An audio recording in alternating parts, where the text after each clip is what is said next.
Salut, je te fais pas une introduction à la con qui dure 3 plombes, Teardown, c'est ça.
Donc t'as vu, c'est un peu comme si Monsieur Torg avait racheté Minecraft, et franchement ce jeu est génial. Ça fait longtemps que je voulais y jouer, mais les jeux en Early Access, c'est pas trop mon délire. Sauf que là, récemment, il y a quelques semaines, la campagne solo a été terminée. Alors attention, il est toujours en Early Access, donc il y aura probablement des nouveautés qui seront ajoutées plus tard, mais là il est totalement jouable, c'est vraiment un produit fini. On a 4 modes de jeu, la campagne solo, une sandbox pour faire n'importe quoi, un mode challenge qui consiste à remplir un objectif précis pour avoir le meilleur score possible, et un mode dont je te parlerai rapidement tout à l'heure. Personnellement, je suis pas fan des jeux sandbox, ça me casse un peu les couilles. En général, ce sont des jeux qui m'amusent quelques heures, mais dont je finis par me lasser rapidement. Et si Teardown n'avait été qu'une sandbox où on peut tout détruire, j'aurais sûrement trouvé ça génial, mais je l'aurais désinstallé au bout d'une semaine. Et désolé si je fais du bruit, je suis en train de me déshabiller en même temps que j'enregistre cette vidéo. Alors pour moi, et c'est que mon avis, le gros point fort du jeu, c'est sa campagne solo. Je fais l'impasse sur le scénario dont on se fout pas mal, même si la narration est sympa, hein, et on en vient directement au gameplay. Dans la campagne solo, la moitié du temps, les missions vont consister à récupérer des objets sur une map.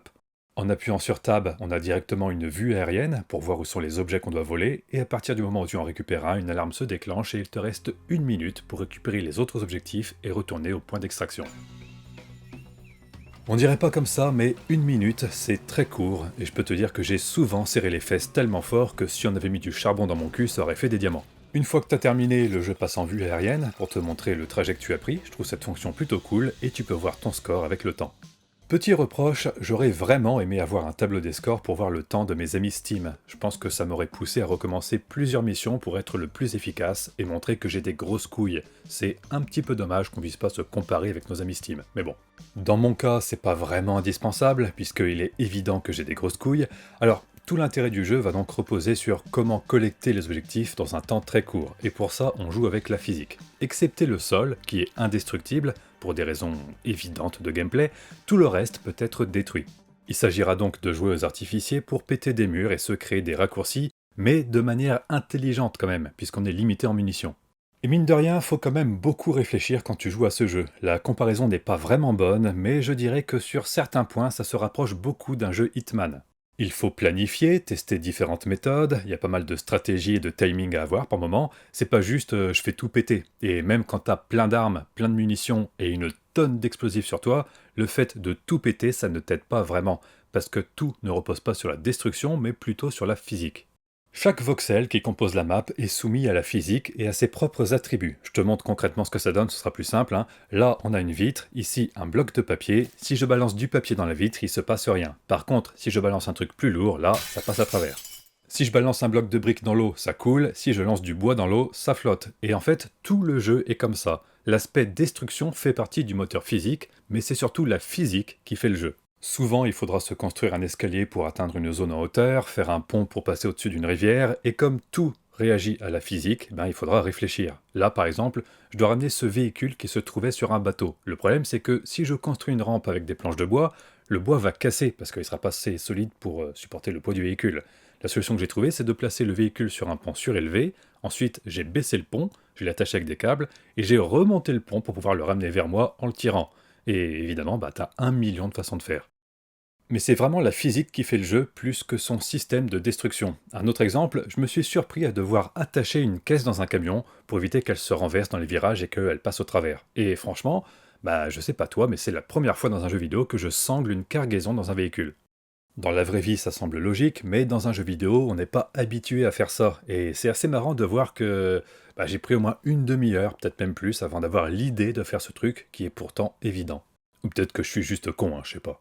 Concernant la physique, elle est plus ou moins réaliste. Le truc qui manque pour que ce soit vraiment parfait, c'est la prise en compte de la masse.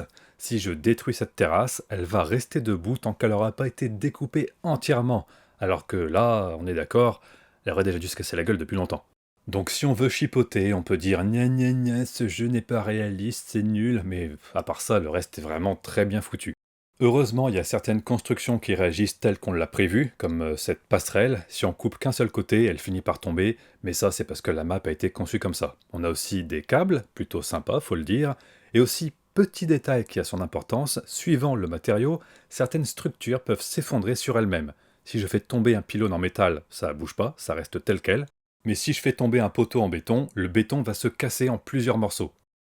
Donc tu peux jouer avec ça en faisant s'écrouler un truc en métal sur un truc en béton pour faire un gros trou, et ça c'est parce qu'on a différents types de matériaux qui ont chacun leurs propriétés uniques. Le bois peut se casser à la main, le métal ne peut pas se casser à la main mais il peut être découpé au chalumeau ou avec les armes à feu. Le béton lui il peut être cassé qu'avec des armes à feu ou des explosifs. T'as des matériaux qui flottent, d'autres qui coulent, ça je l'ai dit, mais t'en as aussi qui peuvent prendre feu. Et là encore, si tu déclenches un incendie dans la plupart des missions, ça peut faire sonner l'alarme, donc il faudra l'éteindre, éviter de tout faire péter bêtement. D'ailleurs, à ma grande surprise, je crois que je préfère brûler des trucs plutôt que de les faire exploser. Le système d'incendie est vraiment bien foutu, joli à regarder, et je peux rester 10 minutes sans bouger pour voir tout un quartier brûler. Ça me rappelle quand on balançait du napalm sur les Vietcong. Ah, putain de Vietnam. Sinon, revenons-en à la campagne. Pendant chaque mission, tu peux trouver des objets cachés qui valent du pognon. Et avec ce pognon, tu peux te payer des améliorations pour tes armes. Avoir plus de munitions à chaque début de mission, plus de dégâts, ce genre de choses. Donc ça t'incite à explorer les maps avant de faire l'objectif et accessoirement à détruire quelques murs porteurs pour trouver des trucs de valeur. Si tu veux améliorer tes outils ou tes armes, il faudra fouiner à la recherche de trésors. Pas les céréales, hein, je te vois venir. Pour ce qui est des armes, tu les débloques au fur et à mesure de ton avancement dans l'histoire. À chaque fois que tu termines une mission, suivant le nombre d'objectifs que tu as remplis, tu vas monter en niveau et à chaque palier, tu obtiendras une nouvelle arme ou un nouvel outil. Là-dessus, il n'y a rien à dire. Les développeurs ont vraiment bien pensé leur jeu. T'es jamais bloqué à cause d'un outil qui te manque. Et le fait d'avoir tout de débloqué ne rend pas forcément le jeu plus facile. Du début à la fin, c'est parfaitement équilibré et chaque mission dure environ 20 à 30 minutes. Et à propos des missions, je l'ai dit, mais je le répète, dans la campagne solo, la moitié des missions, ça va être récupérer les 4 tableaux, détruire les 5 ordinateurs, vole les 3 voitures. Donc c'est très répétitif, mais jamais chiant puisque à chaque fois le gameplay change.